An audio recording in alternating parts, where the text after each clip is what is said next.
Welcome back. I'm helpless right now. I need advice on how to go about convincing my boyfriend to marry me. My boyfriend and I have been dating for about 5 years. Jake is the sweetest man I've ever known. Despite his busy schedule, he's always made me a top priority. Every time I thought he couldn't shower me with any more affection, he stepped up his game and made me feel like a queen. But he didn't propose. I couldn't understand it. If he loved me so much, why didn't he propose? My friends, who didn't feel half as loved as I did, were getting married, and I was left hanging. Age wasn't on my side. One Friday, he came to pick me up in the usual fashion, looking bright-eyed and excited. I thought that was the day he would propose. But to my disappointment, he shared with me that his brother had finally set a wedding date for the coming month. His younger brother. I felt terrible because it seemed Jake didn't consider me wife material. He was financially comfortable, had his own place. What more did he need? His excitement was because he was the best man and would give a speech on that day. I couldn't hide my disappointment, and I called my best friend Sammy, but she didn't answer. So I called my aunt to find solace. My aunt liked Jake but thought he wasn't ready for marriage, asking me to explore other options. I blame her for the advice that led to my actions with Alan. I met Alan outside Jake's brother's wedding venue when I walked out because I couldn't stand the ahs and cooing for the newlyweds, especially when I saw Jake happily teasing the bride and groom. I knew that if I stayed there, I'd approach him. I didn't notice Alan immediately because I was still upset. Then, someone approached me and asked if I wasn't a fan of weddings. The question caught me off guard, and I laughed. I eyed him. He looked well-dressed and handsome. He introduced himself, and I did too. He told me he thought I was too beautiful to have a frown on my face, and I blushed. We talked more, and I found myself fascinated by him. We exchanged contacts, and I went back inside. I can't tell if it was his beautifully delivered compliments or because I was upset with Jake, but I found myself thinking about Alan. So when my aunt asked how the wedding went, I told her about Alan instead. She was excited and advised that I maintain communication with him. I asked her what would happen to Jake, and she said it didn't matter if neither of them knew about each other. I also shared the news with my best friend. She laughed and said that I was almost married yet looking elsewhere. I asked her where the ring on my finger was. Over the next few days, Alan and I talked on the phone. He was charming and I found myself infatuated by him. We met up twice in 1 week, which was easy to arrange because Jake was so busy with work that he hardly had time for me.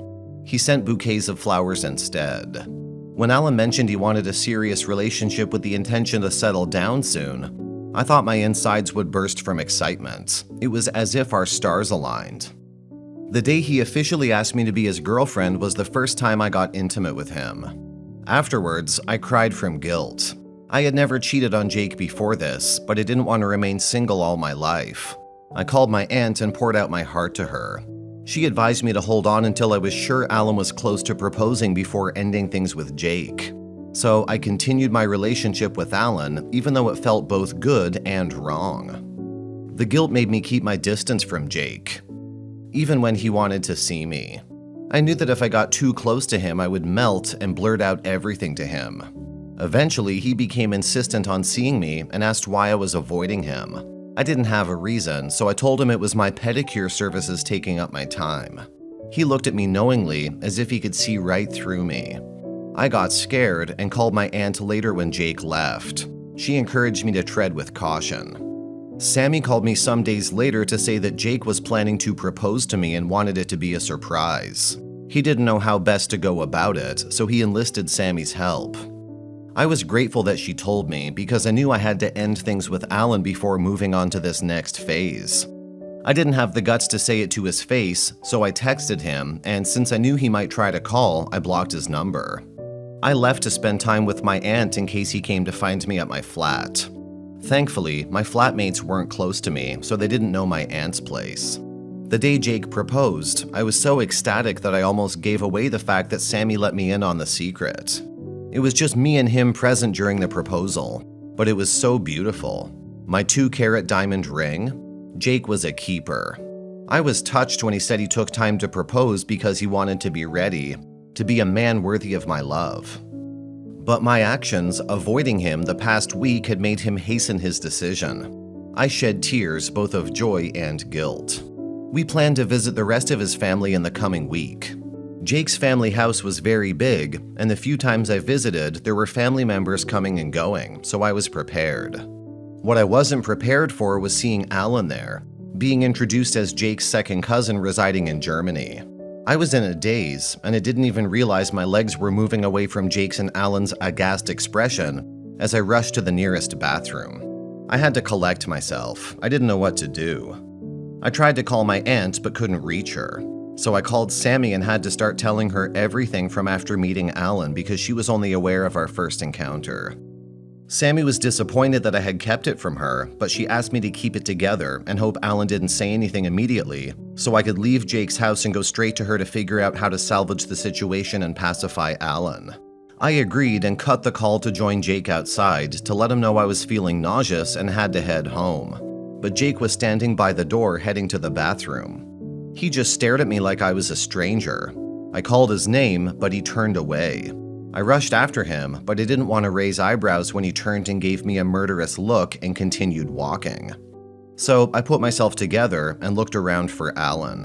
When I didn't see him, I continued after Jake, but he was nowhere to be found. Why was he acting that way?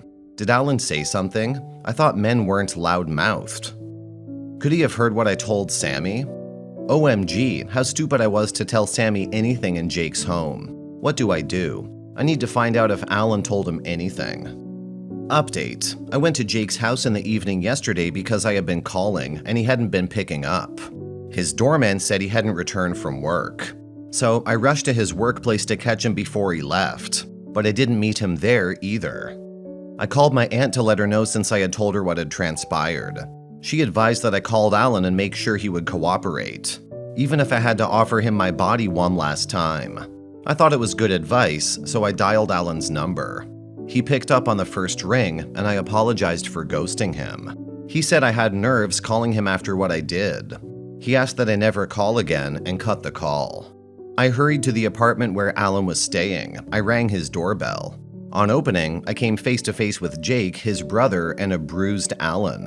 I didn't know what to do, so I just ran back out.